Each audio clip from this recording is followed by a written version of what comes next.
வணக்கம். இப்போது நான் தனித்திருப்பதால் எனது முகக்கவசத்தை அகற்றியுள்ளேன். கொரோனா தொற்றிலிருந்து உங்களையும் உங்களை சுற்றியுள்ளோரையும் பாதுகாக்க சுகாதார நடைமுறைகளை பின்பற்றுவதுடன் முகக்கவசத்தையும் அணிந்திருங்கள். டான் தமிழொலியின் இன்றைய இரவு நேர பிரதான செய்திகளுடன் நான் தர்மலிங்கம் கிருஷ்ணா, யாழ் பிரதான கலையகத்திலிருந்து. முதலில் தலைப்புச் செய்திகள். சம்பள அதிகரிப்பு உள்ளிட்ட பல கோரிக்கைகளை முன்வைத்து அதிபர் ஆசிரியர் தொழிற்சங்கத்தினர் இன்று கொழும்பில் பாரிய வாகன பேரணி. ஒரே ஒரு காரணத்தை மாத்திரம் வைத்துக்கொண்டு தன்னை விசாரணைகள் இன்றி வெறுமனை தடுத்து வைத்துள்ளதாக நாடாளுமன்ற உறுப்பினர் ரிஷாட் பதியுதீன் தெரிவிப்பு. நாட்டில் மேலும் 1720 கொரோனா தொற்றாளர்கள் அடையாளம். யாழ் மாவட்டத்தில் 30 வயதிற்கு மேற்பட்ட அனைவரும் கொரோனா தடுப்பூசி அட்டை வைத்திருப்பது அவசியம். அரசாங்கம் எடுக்கும் சில தீர்மானங்களால் நாட்டு மக்கள் பாதிப்பை எதிர்கொள்கின்றனர் என நாடாளுமன்ற உறுப்பினர் கபீர் ஹாஷிம் தெரிவிப்பு. மாலியில் இடம்பெற்ற பேருந்து விபத்தில் 41 பேர் உயிரிழப்பு.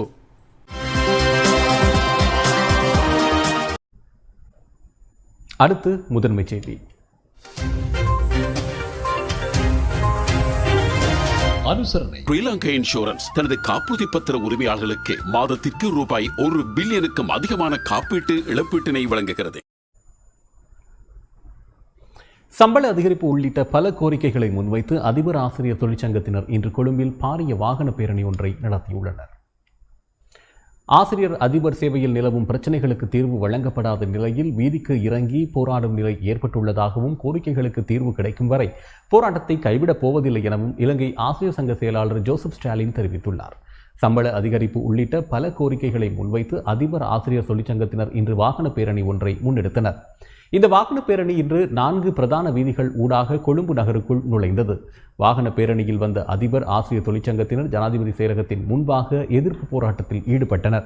அதிபர் ஆசிரியர் தொழிற்சங்கத்தினர் நீர்கொழும்பு வீதியில் நவலோகா மைதானம் அருகில் இருந்தும், கண்டி வீதி, கடவத்த நெடுஞ்சாலை உள்நுழை வீதி, ஹைலெவல் வீதி, பன்னிப்பிட்டிய தர்மபால வித்தியாலய வீதி மற்றும் காலி மொரட்டுவை வீதி ஆகிய வீதிகள் ஊடாக இன்று காலை 10:30 மணியளவில் வாகன பேரணியை ஆரம்பித்தனர். இன்று பிற்பகல் 2 மணியளவில் கொழும்பு ஜனாதிபதி செயலக வீதியை அடைந்தனர். இதன்போது ஆர்ப்பாட்டக்காரர்கள் ஜனாதிபதி செயலக வளாகத்திற்குள் உட்பிரவேசிக்க முற்பட்ட வேளை பாதுகாப்பு தரப்பினர் அதற்கு அனுமதி வழங்கவில்லை. இந்த நிலையில் காலி முகத்திடல் வீதியின் பாதுகாப்பு வழமைக்கு மாறாக பலப்படுத்தப்பட்டிருந்தது. தொழிற்சங்கத்தின் பிரதிநிதிகள் ஜனாதிபதி செயலகத்திற்குள் செல்வதற்கு அனுமதி கோரினர். ஆனால் அனுமதி வழங்கப்படவில்லை. இதன்போது ஜனாதிபதி செயலக அதிகாரி ஒருவர் ஜனாதிபதி செயலகத்திற்கு முன்பாக வந்து ஆர்ப்பாட்டக்காரர்களுடன் பேச்சுவார்த்தையை முன்னெடுத்தார். அதிபர் ஆசிரியர் சேவையில் நிலவும் சம்பள பிரச்சினைக்கு எதிர்வரும் அமைச்சரவை ஊடாக தீர்வு வழங்குவதாக குறிப்பிட்டதுடன் போராட்டத்தில் ஈடுபடுவதை தவிர்க்குமாறும் கோரப்பட்டது.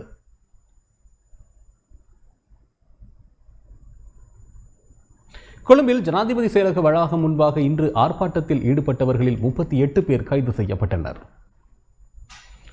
கொழும்பில் ஜனாதிபதி செயலக வளாகம் முன்பாக இன்று ஆர்ப்பாட்டத்தில் ஈடுபட்டவர்களில் 16 பெண்கள் உட்பட 38 பேர் கைது செய்யப்பட்டுள்ளதாக போலீஸ் ஊடக பேச்சாளர் அஜித் ரோஹன தெரிவித்துள்ளார். இது தொடர்பில் விசேட போலீஸ் குழுக்கள் அனுப்பி வைக்கப்பட்டு பிரதான வீதி முடங்கும் வகையில் செயற்பட வேண்டாம் என அறிவிக்கப்பட்ட போதிலும் அதனை மீறி செயற்பட்டமையால் அவர்கள் கைது செய்யப்பட்டுள்ளனர். இதேவேளை 10 வாகனங்களும் போலீசாரின் பொறுப்பில் எடுக்கப்பட்டுள்ளன. சட்டவிரோதமாக மக்கள் ஒன்று கூடலில் கலந்து கொண்டமை, பிரதான வீதியை முடக்கியமை மற்றும் தனிமைப்படுத்தல் சட்டங்களுக்கு அமைய கைது செய்யப்பட்டவர்களுக்கு எதிராக சட்ட நடவடிக்கை எடுக்கப்படும் என போலீஸ் ஊடக பேச்சாளர் அஜித் ரோஹன தெரிவித்திருந்தார்.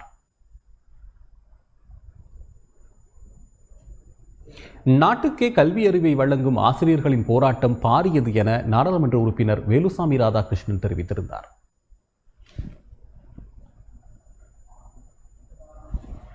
இந்த நாட்டுக்கே கல்வி அறிவை கொடுக்கின்ற ஆசிரியர்களின் போராட்டம் பாரிய போராட்டமாக மாறியிருப்பதை அவதானிக்கக்கூடியதாக உள்ளது. ஆசிரியர்களுக்கு கொடுக்கும் ஊதியம் விதை நெல்லுக்கு கொடுக்கும் ஊதியத்தை போன்று உள்ளது. விதை நெல்லுக்கு விளைச்சலை பார்த்தால் எமது விளைச்சலை ஒருபோதும் அறுவடை செய்ய முடியாது என்று மலையக மக்கள் முன்னணியின் தலைவரும் நுவரெலியா மாவட்ட நாடாளுமன்ற உறுப்பினருமான வேலுசாமி ராதாகிருஷ்ணன் தெரிவித்திருந்தார். கொழும்பில் இன்று நடைபெற்ற செய்தியாளர் சந்திப்பிலேயே அவர் இதனை தெரிவித்திருந்தார். கடந்த காலங்களிலே ஆசிரியர்களுக்கு முறையான கொடுப்பனவுகள் கொடுக்கப்படவில்லை. ஆசிரியர்களுடைய சம்பள முரண்பாடு இருக்கின்றது. ஆசிரியர்களுடைய சேவை வேறு சேவையாக மாற்றப்பட வேண்டும் என்பதெல்லாம் இன்று ஆசிரியர்களுடைய கோரிக்கையாக இருக்கின்றது. ஆகவே ஒரு நாட்டினுடைய எதிர்காலம் சிறக்க வேண்டுமானால், ஒரு நாட்டினுடைய கல்வித்துறை வளர வேண்டுமானால், ஒரு நாட்டினுடைய பொருளாதாரம் வளர வேண்டுமானால் எல்லாமே அடங்கி இருப்பது இந்த கல்வியிலே தான். ஆகவே அந்த கல்வித்துறைக்கு நாங்கள் செய்கின்ற சேவை அல்லது அந்த ஆசிரியர்களை நடத்துகின்ற முறை இந்த நாட்டிலே வித்தியாசமாக இருக்கின்ற காரணத்தினால் இன்று இந்த நாட்டிலே பல்வேறு இடங்களிலே நான் நினைக்கின்றேன் நாட்டிலே நடைபெறுகின்ற அதிக பெரிய அளவிலே நடக்கின்ற போராட்டம் என்பது இந்த ஆசிரியர்களுடைய போராட்டமாக இன்று இருக்கின்றது.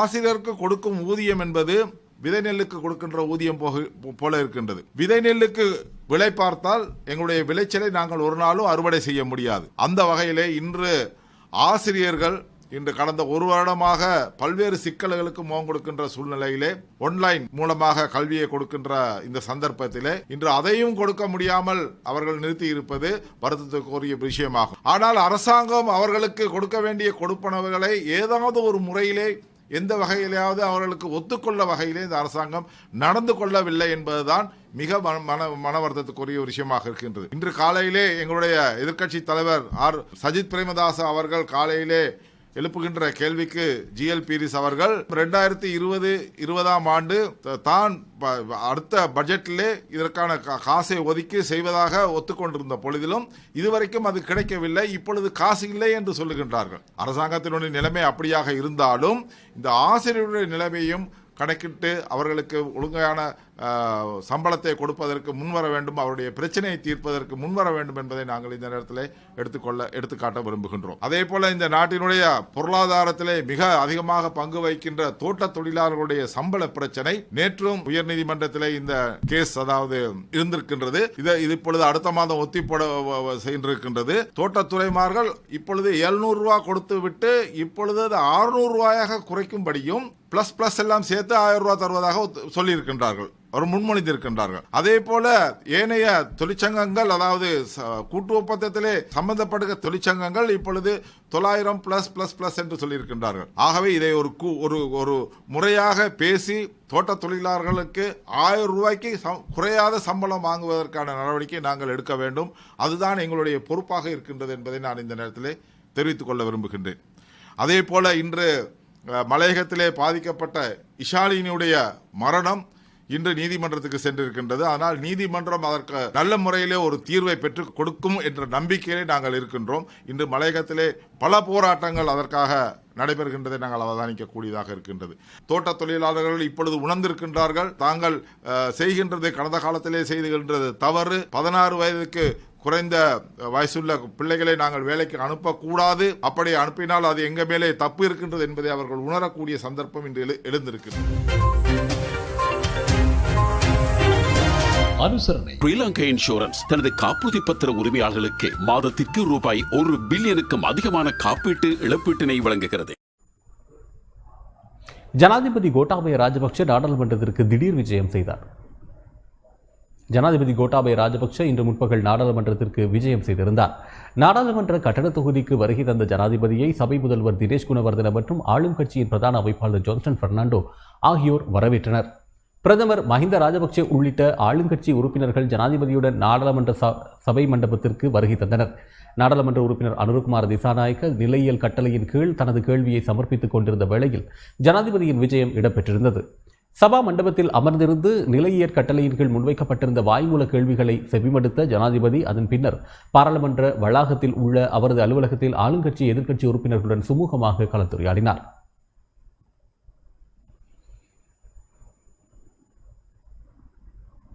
ஒரே ஒரு காரணத்தை மாத்திரம் வைத்துக்கொண்டு தன்னை விசாரணைகள் இன்றி வெறுமனை தடுத்து வைத்துள்ளதாக நாடாளுமன்ற உறுப்பினர் ரிஷாட் பதியுதீன் நாடாளுமன்றத்தில் இன்றைய அமர்வில் தெரிவித்திருந்தார்.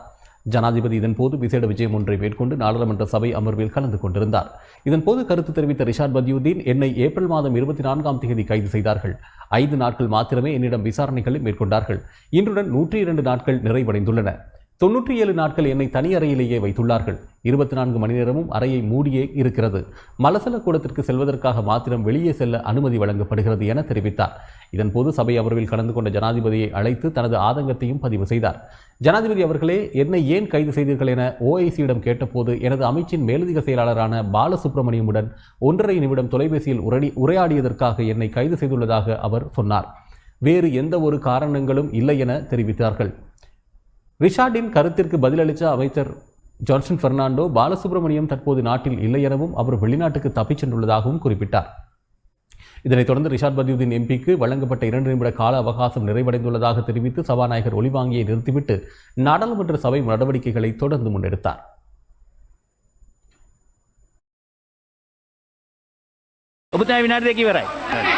දැන් බාලසුබ්‍රමණියන් කොහෙද ඉන්නේ කියලා අහන්න. දැන් බාලසුබ්‍රමණියන් කොහෙද? දැන් මෙතුමා කියනවා බාලසුබ්‍රමණියන් විනාඩියක්මාර කතා කරනවා කියලා. බාලසුබ්‍රමණියන් කොහෙද ඉන්නේ කියලා අහන්න. බාලසුබ්‍රමණියන් රට බනලා. தேவைகளின் அடிப்படையில் எந்த முடிவும் எடுக்கப்படும் என ராஜாங்க அமைச்சர் வைத்தியர் சுதர்ஷினி பெர்னாண்டோ புள்ளே இன்று நாடாளுமன்றத்தில் தெரிவித்தார். நாட்டின் சில பகுதிகளில் கொரோனா வைரஸ் பரவுவது குறித்து இன்று நாடாளுமன்றத்தில் எதிர்க்கட்சிகள் எழுப்பிய கேள்விக்கு பதிலளிக்கும் போதே அவர் இவ்வாறு தெரிவித்தார். ஐக்கிய மக்கள் சக்தியின் நாடாளுமன்ற உறுப்பினர் ரோஹிணி விஜயரத்ன பொதுமக்களை வைரஸிலிருந்து பாதுகாக்க அரசாங்கம் முன்னெடுக்க உள்ள நடவடிக்கைகள் குறித்து கேள்வி எழுப்பியிருந்தார். அத்தோடு மாத்தளை ரத்தோட்டையில் வைரஸ் பரவி வருவதாகவும் இதன் விளைவாக ஏராளமான மக்கள் பாதிக்கப்பட்டுள்ளதாகவும் அவர் கூறியிருந்தார். மேலும் ரத்தோட்டையில் முடக்கத்தை அமல்படுத்துவது குறித்து அரசாங்கம் பரிசீலிக்கிறதா என்றும் ரோஹிணி விஜயரத்ன கேள்வி எழுப்பினார். ජීවිතය සම්බන්ධයෙන් මිනිසුන්ට පාරට බහින්න බැරුව එය යම්කිසි ලොක්ඩවුන් කිරීමක් හෝ ගන්න ඕන ක්‍රියාමාර්ග අරන් ජනතාව ආරක්ෂා කරගන්නට කටයුතු කරන්න හැකියාවක් තියෙනවද කියලා මම ඔබතුමියගෙන් අහනවා. இதற்கு பதிலளித்த ராஜாங்க அமைச்சர் வைத்தியர் சுதர்ஷினி பெர்னாண்டோ புள்ளே, தேவைகளின் அடிப்படையில் எந்த முடிவும் எடுக்கப்படும் என்றும் தேவை ஏற்பட்டால் மட்டுமே முடக்கம் அமுல்படுத்தப்படும் என்றும் தெரிவித்தார். මේක ප්‍රශ්නයට අදාළ නැහැ. ඒ රටේ අවශ්‍යතාවය මත තීන්දුව ගන්න පුළුවන්. இதேவேளை கரோனா வைரஸ் தொற்றாளர்கள் அதிகரித்து வருவதால் ஆலோசனை குழு ஒன்றை கூட்டி முடிவெடுக்க முடியாதா என நாடாளுமன்ற உறுப்பினர் ரணில் விக்ரமசிங்க கேள்வி எழுப்பினார். இன்றைய நாடாளுமன்ற அமர்வில் உரையாற்றும் போதே அவர் இந்த கேள்வியை எழுப்பியிருந்தார். கொரோனா வைரஸ் தொற்றாளர்கள் அதிகரித்து வருவதால் அனைத்து வைத்தியசாலைகளிலும் கரோனா தொற்றாளர்கள் நிரம்பி வழிகின்றனர். கரோனா வைரஸ் பரவல் காரணமாக வைத்தியசாலைகள் நிரம்பி வழிவதால் பல தொலைபேசி அழைப்புகள் நேற்று மாலை எனக்கு வந்தன.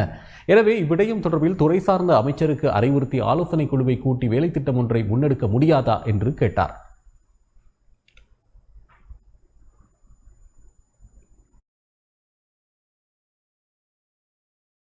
දේශකාරක සභාවත් රැස් කරලා මේ ගැන වැඩසටහනක් ක්‍රියාත්මක හැම රෝලේම වාගේ පිටලා තියෙන්නේ. ඒක කැඳෙව්වොත් හොඳයි හැමම. ගරු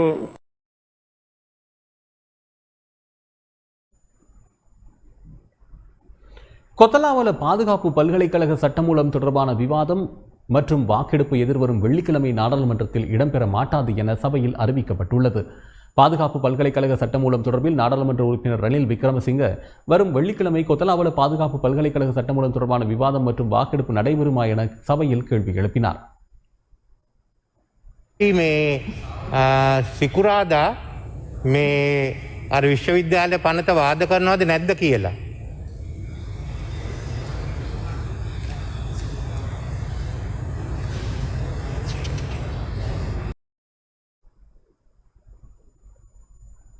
இதற்கு பதிலளித்த அமைச்சர் சமல் ராஜபக்ஷ, இந்த சட்டமூலம் தொடர்பில் கருத்துக்கள் பெறப்பட்டுக் கொண்டிருக்கிறது எனவும் எதிர்வரும் வெள்ளிக்கிழமை விவாதம் மற்றும் வாக்கெடுப்பு என்பன நடைபெறுவதற்கான சாத்தியங்கள் மிக மிக குறைவாக உள்ளதாகவும் தெரிவித்தார். මන්ත්‍රීවරුන්ට සහ රටේ ජනතාවට අදහස් ප්‍රකාශ කරන්නට අවශ්‍යයි කියලා මම විශ්වාස කරන නිසා මම එදාට ඒක ඉදිරිපත් කරන්න තව කල් අරගෙන බොහොම ස්තුතියි. சபைக்கு அவமரியாதையை ஏற்படுத்தாத உறுப்பினர்கள் மிகவும் பொறுப்புடன் நடந்து கொள்ள வேண்டும் என சபாநாயகர் மஹிந்த யாப்பா அபேவர்தன இன்று சபையில் தெரிவித்திருந்தார். நாடாளுமன்ற உறுப்பினர் ரோஹிணி குமார் விஜயரத்ன நாடாளுமன்றத்தில் பெண்கள் வாய் மூலமான துஷ்பிரயோகங்கள் எதிர்கொள்வதாக குறிப்பிட்ட விடயத்தில் தன் மீது சுமத்திய குற்றச்சாட்டு போலியானது என சபாநாயகர் மஹிந்த யாப்பா அபேவர்தன தெரிவித்திருந்தார். நாடாளுமன்றத்தின் நேற்றைய அமர்வில் சட்ட பிரச்சினை ஒன்றை எழுப்பிய ரோஹிணி குமார் விஜயரத்ன எம்பி நாடாளுமன்றத்தில் பெண்கள் வாய்மூலமான துஷ்பிரயோகங்களை எதிர்கொள்வதாக தலதா அத்துக்கூரால எம்பி எதிர்கொண்ட பிரச்சினை ஒன்றை உதாரணம் காட்டி குறிப்பிட்டிருந்ததுடன் இது தொடர்பில் சபாநாயகரையும் சாடியிருந்தார். இதற்கு உடனடியாக பதிலளித்த சபாநாயகர் அது தொடர்பில் தான் ஆராய்வதாகவும் குறிப்பிட்டார். இந்நிலையில் நாடாளுமன்றத்தில் இன்றைய அமர்வை தலைமையேற்று நடத்திய சபாநாயகர் மஹிந்த யாப்பா அபேவர்தன அமர்வின் ஆரம்பத்திலேயே இது குறித்து தெரிவித்திருந்தார். நேற்று நடைபெற்ற சபை அமர்வில் நாடாளுமன்ற உறுப்பினர் ரோஹிணி குமார் விஜயரத்ன சட்ட பிரச்சினை ஒன்றை எழுப்பி சபையின் கவனத்துக்கு கொண்டு வந்தார். 2021 ஆண்டு ஜூலை மாதம் 20ஆம் தேதி நாடாளுமன்றத்தில் அமைச்சர் உதய கம்மன்பிலவுக்கு எதிராக கொண்டுவரப்பட்ட நம்பிக்கையில்லா பிரேரணை தொடர்பில் விவாதத்தின் போது தலதா அத்துக்கோரால எம்பிக்கு எதிராக வாய்மூல துஷ்பிரயோக வார்த்தைகள் பயன்படுத்தப்பட்டதாக அவர் குற்றச்சாட்டொன்றை முன்வைத்தார். அந்த சந்தர்ப்பத்தில் தான் அக்ராசனத்தில் இருந்து சிரித்துக் கொண்டு அமைதியாக இருந்ததாக கூறியிருந்தார். இது உண்மையில் தவறானது. நான் அந்த சந்தர்ப்பத்தில் அக்ராசனத்தில் இருக்கவில்லை என்பதை அனைவருக்கும் தெரிவித்துக் கொள்ள விரும்புகிறேன். இவ்வாறான போலியான தகவலை தெரிவிப்பதை நான் அகௌரவமான செயற்பாடாக கருதுகிறேன். சபைக்கு அவமரியாதையை ஏற்படுத்தாது மிகவும் பொறுப்புடன் நடந்து கொள்ளுமாறு நான் கேட்டுக்கொள்கின்றேன் என்று தெரிவித்தார். उत्तर आवश्य नाही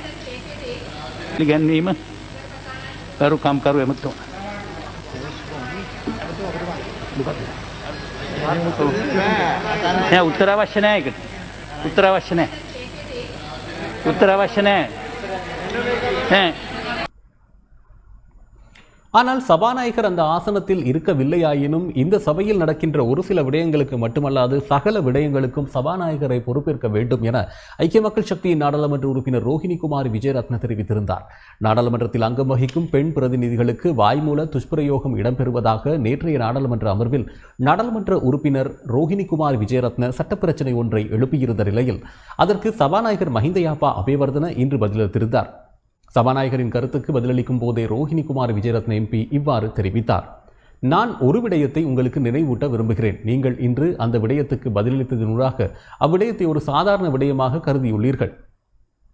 அது அவ்வாறு இருக்கக்கூடாது. நீங்கள் அந்த ஆசனத்தில் இருக்கவில்லையாயினும் மற்றும் ஒருவர் அந்த ஆசனத்தில் இருந்தார் எனவே அவர்கள் தொடர்பிலும் நீங்கள் நடவடிக்கை எடுக்க வேண்டும் எனவும் தெரிவித்தார்.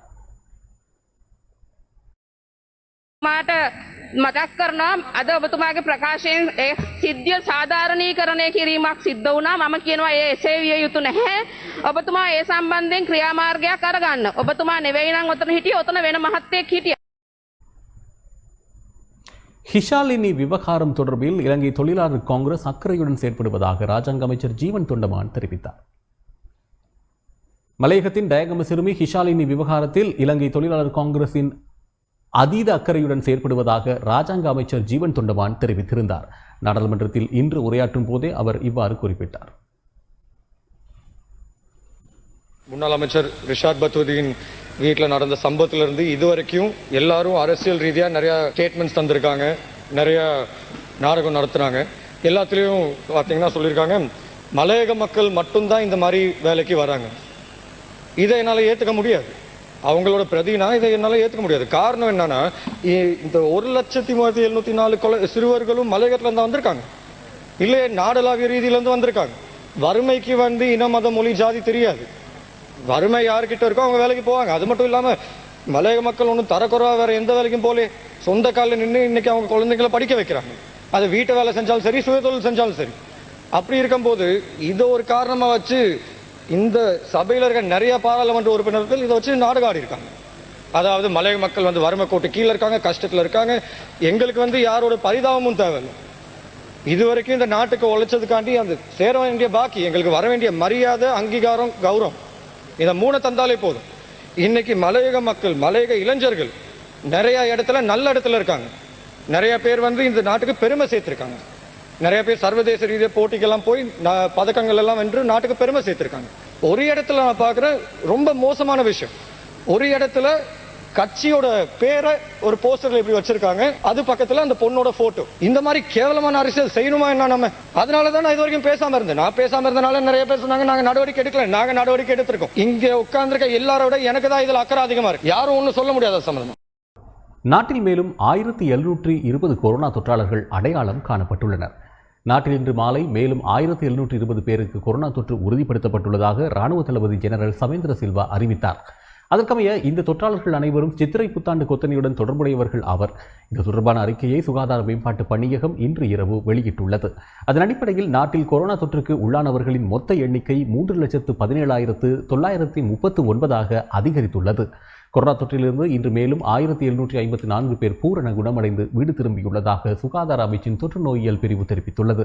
அதற்கமைய கொரோனா தொற்றிலிருந்து பூரண குணமடைந்தவர்களின் மொத்த எண்ணிக்கை 2,84,524 அதிகரித்துள்ளது.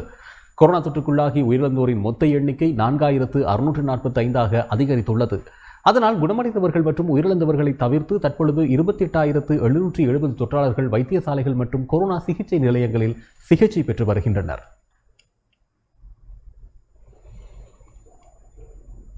யாழ் மாவட்டத்தில் 30 வயதிற்கு மேற்பட்ட அனைவரும் கொரோனா தடுப்பூசி அட்டை வைத்திருப்பது அவசியம் எனவும், யாழ்ப்பாணத்தில் 137 கொரோனா மரணங்கள் இதுவரை பதிவாகியுள்ளதாகவும் மாவட்ட அரசாங்க அதிபர் க மகேசன் தெரிவித்தார்.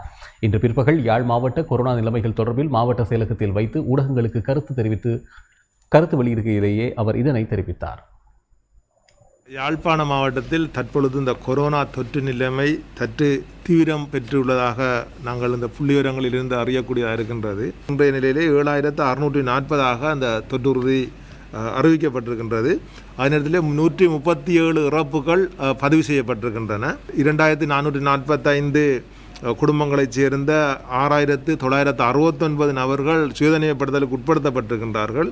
ஆலய வழிபாடுகள் ஊடாக மக்கள் ஒன்று சேருவது அவதானிக்கப்பட்டுள்ளது. ஆகவே மக்கள் அந்த கட்டுப்பாடுகளை மதித்து அவர்கள் தங்களுடைய பாதுகாப்பையும் தங்களுடைய குடும்ப உறவுகள் சமூகத்தினுடைய பாதுகாப்பையும் கருதி அவர்கள் நடந்து கொள்ள வேண்டியது அவசியமாகும். முதல்கட்ட தடுப்பூசி வழங்கும் நடவடிக்கையானது எதிர்வரும் 7ஆம் தேதி வரை நடைபெற உள்ளது. யாரேனும் அந்த தடுப்பூசியை பெறாவிட்டால் அண்மையில் உள்ள பிரதேச செயலாளர் ஊடாக அல்லது பொது வைத்திய அதிகாரியை தொடர்பு கொண்டு தடுப்பூசியை பெறுவதற்கு நடவடிக்கை எடுக்கும்படி கேட்டுக்கொள்கின்றோம். தடுப்பூசி வழங்கும் அட்டையுடன் தான் அவர்கள் இனிமேல் சில அரசு திணைக்களங்கள் அதே போன்று வைத்திய சாலைகள் மற்றும் பொது இடங்கள் கட்டாயப்படுத்தப்படக்கூடிய நிலைமை ஏற்படலாம். எதிர்வரும் 9ஆம் தேதி 10ஆம் 11ஆம் தேதிகளிலே 2வது டோஸ் தடுப்பூசி வழங்குவதற்குரிய நடவடிக்கைகள் எடுக்கப்பட்டிருக்கின்றது. ஒவ்வாமை காரணமாக தடுப்பூசியை பெற்றுக்கொள்வதில் இடர்களை எதிர்நோக்குபவர்கள் 7ஆம் தேதி சனிக்கிழமையும் 14ஆம் தேதி சனிக்கிழமையும் தடுப்பூசிகளை பெற்றுக்கொள்வதற்குரிய ஏற்பாடுகளும் செய்யப்பட்டிருக்கின்றன. நல்லூர் அலங்கார கந்தனுடைய திருவிழாவானது அரசாங்கம் விடுத்த சுற்றறிக்கைக்கு அமையவே நடைபெறும். இதேவேளை கிளிநொச்சி மாவட்டத்தில் 30 வயதிற்கு மேற்பட்டவர்களுக்காக 50,000 கொரோனா தடுப்பூசி பெறப்பட்ட போதிலும் இதுவரையில் 43,196 பேருக்கு தடுப்பூசி வழங்கப்பட்டுள்ளதாக மாவட்ட அரசாங்க அதிபர் ரூபவதி கேதீஸ்வரன் தெரிவித்தார். இன்று பிற்பகல் கிளிநொச்சி மாவட்ட செயலகத்தில் ஊடக சந்திப்பை நடத்திய வேளை அவர் இவ்வாறு குறிப்பிட்டிருந்தார். கிளிநொச்சி மாவட்டத்தில் இதுவரையில் 887 பேர் கொரோனா பாதிப்புக்குள்ளானவர்களாக காணப்படுகிறார்கள். 2,809 பேருக்கான நிவாரண உதவிகள், அதாவது தனிமைப்படுத்தப்பட்ட குடும்பங்களுக்கான நிவாரண உதவிகளும் வழங்கப்பட்டிருக்கின்றது. நேற்றைய தினம் வரைக்கும் 43,196 பேருக்கான தடுப்பூசிகள் வழங்கப்பட்டிருக்கின்றன. இன்று நாளையும் தடுப்பூசி முழுவதாக வழங்கி முடிக்கப்படும் என்று நாங்கள் நம்புகிறோம். 30 வயதுக்கு மேற்பட்டவர்களுடைய எண்ணிக்கைக்கு நாங்கள் முழுமையாக செலுத்த வேண்டுமாக இருந்தால் இன்னும் 15,000 தடுப்பூசிகள் எங்களுக்கு தேவைப்படுகின்றதாக இருக்கின்றது. சிறுபோக அறுவடையானது ஆரம்பிக்கப்பட்டிருக்கின்றது. நெல்லை கொள்வனவு செய்வதற்கான நடவடிக்கைகளை மேற்கொள்வதற்கு நெல் சந்தைப்படுத்தும் சபை தயாராக இருக்கின்றது. நெல்லினை தனியார் நிறுவனங்களுக்கு விற்பதிலே விவசாயிகள் அதிக ஆர்வம் காட்டுவதை நாங்கள் அவதானிக்கின்றோம்.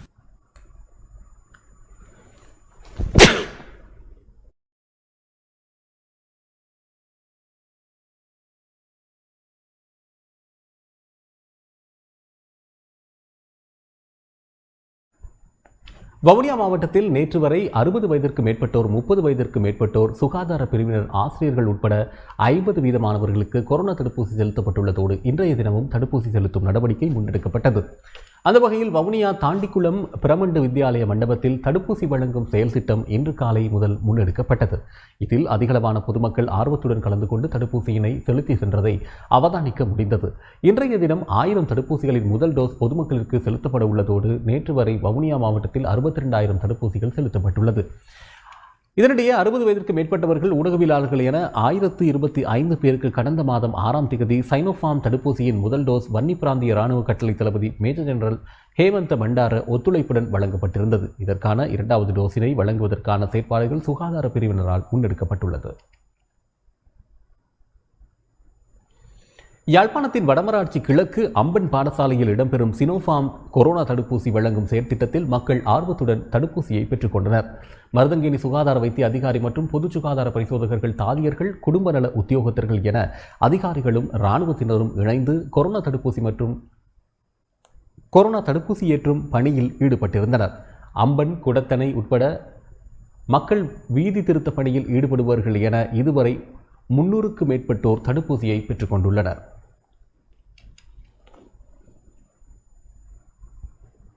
கிழக்கு மாகாணத்தின் மட்டக்களப்பு பகுதியின் பல்வேறு பகுதிகளிலும் தடுப்பூசிகள் ஏற்றும் செயற்பாடுகள் தொடர்ச்சியாக முன்னெடுக்கப்படுகின்றன. முன்னுரிமை அடிப்படையில் தடுப்பூசிகள் செலுத்தப்படும் அதேவேளை 30 வயதிற்கும் மேற்பட்டவர்களுக்கும் தடுப்பூசிகள் செலுத்துவதற்கான ஏற்பாடுகள் முன்னெடுக்கப்பட்டுள்ளதாக பொது சுகாதார வைத்திய அதிகாரிகள் கிரிசுதன் தெரிவித்திருந்தார். நாளைய தினம் 1ஆம் கட்ட தடுப்பூசிகளை செலுத்திக் கொள்வதற்கான இறுதி நாள் என்பதுடன் இதுவரையில் தடுப்பூசிகள் செலுத்தாதவர்கள் குறிப்பிட்ட மத்திய நிலையங்கள் ஊடாக கொரோனா தடுப்பூசிகளை செலுத்திக் கொள்ளுமாறும் பொது சுகாதார வைத்திய அதிகாரி கிரிசுதன் அறிவுறுத்தியிருந்தார்.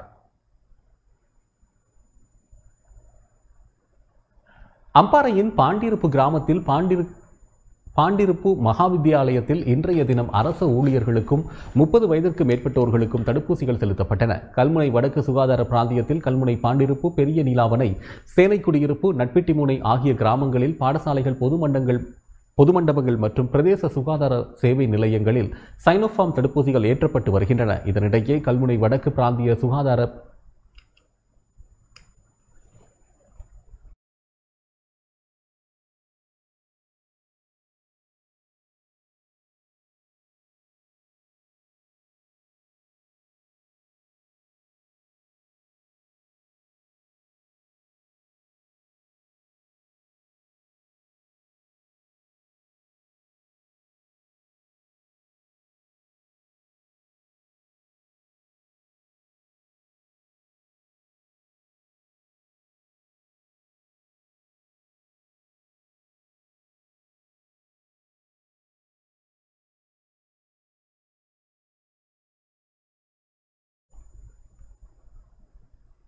ரத்தினபுரி வைத்தியசாலைக்குள் அவசர அனர்த்த நிலைமை பிரகடனப்படுத்தப்பட்டுள்ளது.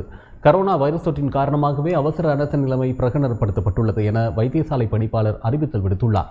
வைத்தியசாலையில் சகல பணியாளர்களுக்கும் இது தொடர்பில் எழுத்து மூலமாக அறிவுறுத்தப்பட்டுள்ளது. நாட்டில் கொரோனா தொற்று பரவலை கட்டுப்படுத்தும் வகையில் நடைமுறைப்படுத்தப்பட்டிருக்கும் தனிமைப்படுத்தல் விதிகளை மீறிய குற்றச்சாட்டில் மேலும் பலர் கைது செய்யப்பட்டுள்ளனர்.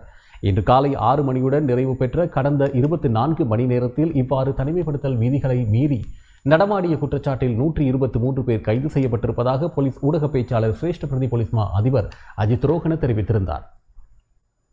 இதன் மூலம் தனிமைப்படுத்தல் விதிகளை மீறிய குற்றச்சாட்டில் இதுவரை கைது செய்யப்பட்டவர்களது மொத்த எண்ணிக்கை 53,143 அதிகரித்துள்ளதாகவும் அவர் தெரிவித்தார். கிரிவுள்ள புஸ்கொலதெரிய பிரதேசத்தில் கோவிட் தொற்றாளர் ஒருவரின் வீட்டிற்கு பணிக்காக சென்றிருந்த பொது சுகாதார பரிசோதகர் ஒருவரை தாக்கி அவர் மீது உமிழ்நீர் துப்பிய நபர் ஒருவர் கைது செய்யப்பட்டுள்ளார். 48 வயதான நபர் ஒருவரை இவ்வாறு கைது செய்யப்பட்டுள்ளதாக போலீஸ் ஊடக பேச்சாளர் சிரேஷ்ட பிரதி போலீஸ் மா அதிபர் அஜித் ரோஹன தெரிவித்திருந்தார். கிளிநொச்சி மாவட்ட பொது வைத்தியசாலைக்கு சுமார் 20 லட்சம் பெறுமதியான நோய்நிலை கண்காணிப்பு திரை மற்றும் கிருமி நீக்கும் இயந்திரங்கள், ஆக்சிஜன் செறிவூட்டிகள் வழங்கப்பட்டுள்ளன. அமெரிக்க யூத உலக சேவை நிறுவனத்தின் நிதி அனுசரணையில் மன்னார் மாவட்ட சமூக பொருளாதார மேம்பாட்டிற்கான நிறுவனத்தினால் அவை கிளிநொச்சி மாவட்ட பொது வைத்தியசாலை பயன்பாட்டிற்காக கையளிக்கப்பட்டது. கிளிநொச்சி மாவட்ட அரசாங்க அதிபர் மற்றும் பிராந்திய சுகாதார சேவைகள் பணிப்பாளரின் கோரிக்கைக்கு அமைவாக 20 லட்சம் பெறுமதியான குறித்த மருத்துவ உபகரணங்கள் மாவட்ட பொது வைத்தியசாலை பணிப்பாளர் மற்றும் அரசாங்க அதிபரிடம் மன்னார் சமூக பொருளாதார மேம்பாட்டுக்கான நிறுவனத்தின் பணிப்பாளர் கையளித்தார். இந்நிகழ்வு கிளிநொச்சி மாவட்ட பொது வைத்தியசாலையில் இன்று இடம்பெற்றது. நிகழ்வில் கிளிநொச்சி மாவட்ட அரசாங்க அதிபர் ரூபவதி கேதீஸ்வரன், கிளிநொச்சி மாவட்ட பொது வைத்தியசாலை பணிப்பாளர், வைத்தியசாலை உத்தியோகஸ்தர்கள், பெண்கள் வாழ்வுரிமை கழக கிளிநொச்சி மாவட்ட இணைப்பாளர் வாசுகி வல்லிபுரம் மற்றும் மன்னார் சமூக பொருளாதார மேம்பாட்டுக்கான நிறுவனத்தின் பணியாளர்கள் கலந்து கொண்டனர். முல்லைத்தீவு மாங்குளம் அம்பகாமம் பகுதியில் குடும்பஸ்தர் ஒருவர் திடீரென மரணமடைந்தார். முல்லைத்தீவு மாங்குளம் அம்பகாமம் பகுதியில் வயல்காணியை துப்புரவு செய்த குடும்பஸ்தர் ஒருவர் திடீர் மரணமடைந்துள்ளார். அம்பகாமத்தைச் சேர்ந்த 59 வயதுடைய சோமு ஆறுமுகநாதன் என்பவர் தனது வயல்காணியை துப்புரவு செய்த நிலையில் முல்லை மாவட்டத்தைச் சேர்ந்த பிராந்திய ஊடகவியலாளர் ஒருவர் சம்பவ இடத்திற்கு சென்று காணியை துப்புரவு செய்த நபரிடம் ஆவணங்களை கோரியுள்ளார்.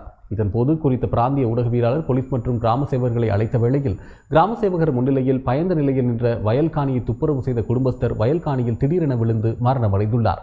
இச்சம்பவம் தொடர்பாக மாங்குளம் போலீசார் விசாரணை நடத்தி வருகின்றனர். இந்த நிலையில் முல்லைத்தீவு நீதவான் நேரில் சென்று சம்பவ இடத்தை பார்வையிட்டு சடலத்தை பார்வையிட்டதை அடுத்து சடலம் பிரேத பரிசோதனைக்காக மாவட்ட மாஞ்சோலை வைத்தியசாலைக்கு எடுத்துச் செல்லப்பட்டது. இவர் காணிக்குரிய ஆவணம் கேட்டதாகவும் அவர் ஆவணம் கொண்டு வர இல்லை. உடனே போலீஸுக்கு அடிச்சிருக்கிறார் வயலில் இருந்து. அதோட ஏச்சியைக்கும் எடுத்திருக்கிறார். அதோட வேறு அந்த ஒரு மன உளைச்சல் அதிர்ச்சி அணைஞ்சிட்டார். போலீஸும் போயிட்டு பார்த்து கொண்டு போய் வெறும் வலிக்கிட்டு கிளிநொச்சி போகிறக்கா ரோட்டில் போய் கொண்டிருக்கேன். எங்களுக்கு ஜிஎஸ் வந்திருக்கிறார். அப்போ ஜிஎஸ் சொல்லியிருக்காரு உங்களை காணி தான் பார்க்க போகிறேன்னு. வெறும் திரும்ப அவரோட வந்திருக்கிறார் காணி பார்க்க. வந்தோடனே இவர் பயந்த இடிச்ச இடத்துலேயே வேறு தெரியாமலுக்கு ஒன்றும் தெரியாமல் ஜிஎஸ் சொல்லியிருக்காரு எனக்கு ஒன்றும் தெரியாம கிடையாது சார் நான் இருக்கிறேன் நீங்கள் பாருங்க உண்டு. ஜிஎஸ் பார்த்துட்டு சொல்லிக்கார் வாங்க நான் தான் போவோமெண்டு அப்போ ஜிஎஸ் பின்ன திரும்பி பார்க்க இல்லை. இவர் இருந்த இடத்த விட்டு உடம்பை இல்லை அப்படியே இருந்திருக்கிறார். இவருக்கு அடுத்த எங்களோட காங்காரப்பு செயலாளர் வந்திருக்கிறார். ஜிஎஸ் விரைச்சனுடைய அவர் பார்க்க வேறு சாடையாக கைகள் அப்படியே அந்த ஒரு சின்ன அசைவு தெரிஞ்சிருக்கு. இவன் பாஞ்சி வந்திருக்கிறாங்க இந்த வேறு அப்படியே வரம்பில் அப்படியே எங்கனாப்பில் கிடந்து ஒரு சிவன் போயிட்டுருது. அவற்ற சாவுக்கு காரணமே இந்த இவர் தான். இவருக்கு இதுக்குரிய ஒரு நடவடிக்கை கட்டாயம் எடுக்க வேணும். ரிப்போர்ட்டர் பூமிட்டு கேட்டவர் இப்படி ஒன்று நீங்கள் செய்யலாது ஜிஎஸ் இந்த கடிதங்கள் இருக்கணும். அப்படி ஒரு அனுமதி இல்லாமல் நீங்கள் காணி அடித்து அத்துமுறை அடிச்சிருக்கிறீங்க. ரெண்டு ஏஜிஐக்கு ஃபோன் பண்ணி மாங்குளம் போலீஸுக்கு அறிவித்து எல்லாம் ரெண்டு போலீஸும் வந்து எல்லாம் விசாரிச்சு அவரால் தான் இவருக்கு இந்த சம்பவம் நடந்தன்ற நான் உறுதிப்படுத்தி சொல்கிறேன்.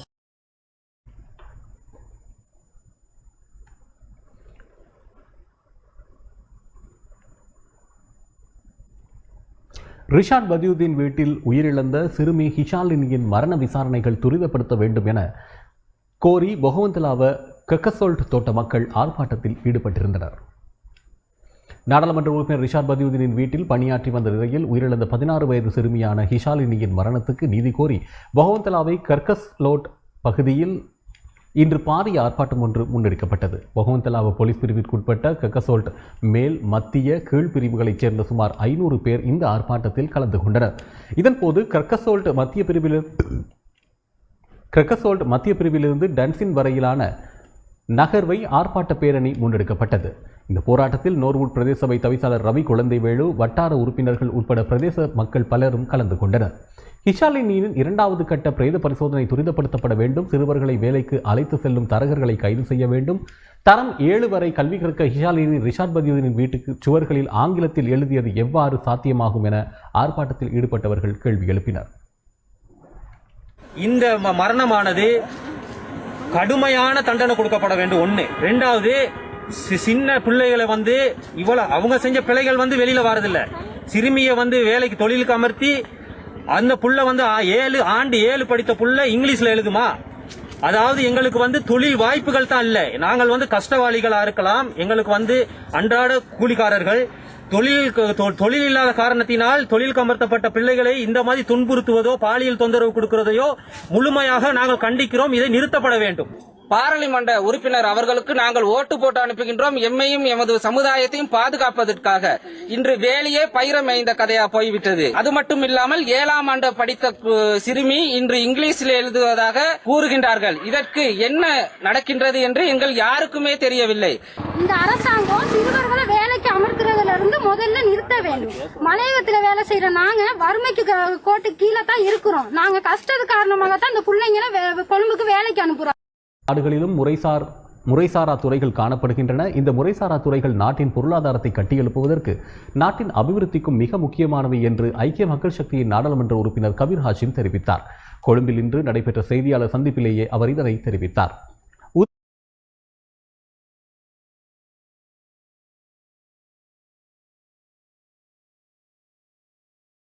මේ රටේ ප්‍රධානම ජන කොටසකට ආණ්ඩුව ගන්න සමහර තීරණ බලපාන්නේ කොයි ආකාරයටද කියලා. உதாரணமாக இந்தியாவை எடுத்துக்கொண்டால் இந்தியாவில் முறைசாரா துறைகளால் தான் தேசிய உற்பத்தியில் 150% வருமானம் கிடைக்கின்றது. இது எத்தகைய விசாலமிக்கது என்பதை அறிய முடிகின்றது. அதேபோன்று இந்தியாவில் சகல சேவைகளிலும் 190% முறைசாரா துறைகளாகவே காணப்படுகின்றன. முறைசாரா துறைகளால் இலங்கையில் எத்தகைய பிரதிபலிப்பு காணப்படுகிறது என்பது ஆய்வுக்குட்படுத்தப்படவில்லை. இருந்தபோதும் நமது தொழிற்துறைகளில் 160% துறைகள் முறைசாரா தொழிற்துறைகளாகவே காணப்படுகின்றன. புள்ளி விபர திணைக்களத்தினால் வெளியிடப்படுகின்ற தொழிலாளர் விவரம் தொடர்பிலான புள்ளி விபர தகவலுக்கு அமைவாக 2006ஆம் ஆண்டுக்கான புள்ளி விபர தகவலை எடுத்தால் விவசாய துறையில் முறைசாரா பிரிவில் பணியாற்றுபவர்களின் எண்ணிக்கை 184%, முறையான பிரிவில் பணியாற்றுபவர்களின் எண்ணிக்கை 116%, கைத்தொழிற்துறையில் முறைசாரா பிரிவில் பணியாற்றுபவர்களின் எண்ணிக்கை 155%, முறைசார் பிரிவில் பணியாற்றுபவர்களின் எண்ணிக்கை 145%. எனவே இந்த புள்ளி விபர தகவலை அடிப்படையாக வைத்து பார்க்கும் போது நாட்டின் பொருளாதாரத்தை கட்டியெழுப்புவதற்கு இந்த முறைசாரா தொழிற்பிரிவு எத்தகைய முக்கியத்துவம் வாய்ந்தது என்பது தெரிய வருகிறது. பலருக்கு இந்த முறைசாரா பிரிவு தொடர்பில் தெரியாமல் இருக்கலாம்.